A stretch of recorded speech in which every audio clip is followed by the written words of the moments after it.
चीन में गांव की जिंदगी कैसी होती है और वहां की लड़कियां इतनी खूबसूरत क्यों होती है और चीन के गांव के लोग खेतीबाड़ी कैसे करते हैं और किस चीज पर ज्यादा निर्भर रहते हैं। चीन के गांव कितने विकसित हैं और साथ में जानेंगे वहां के खान पान और रीति रिवाज के बारे में।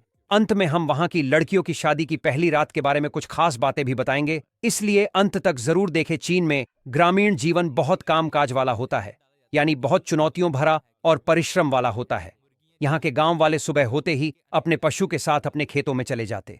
यहाँ के लोग अधिकांश रूप से पशुपालन और खेतीबाड़ी पर ज्यादा निर्भर रहते हैं और आज भी खेतीबाड़ी का सारा काम पुराने तरीके से पशुओं की सहायता से किया जाता है, वह भी बिना किसी आधुनिक मशीनों की सहायता से। सुबह होते ही खेतों में जाना और अपने चारा घास का प्रबंध करके लाना, ये यहाँ के गांव वालों का सबसे पहला काम होता है।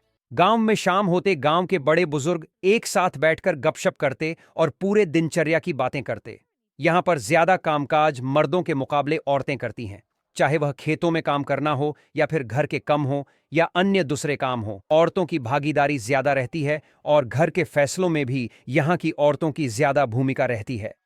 चीन के गांव अक्सर अपने सांस्कृतिक धरोहर, प्राकृतिक सौंदर्य और सामुदायिक जीवन के लिए जाने जाते। गांव में लोग एक दूसरे के साथ बहुत करीबी संबंध रखते हैं। पारिवारिक और सामुदायिक समारोह का आयोजन यहाँ अक्सर होता है।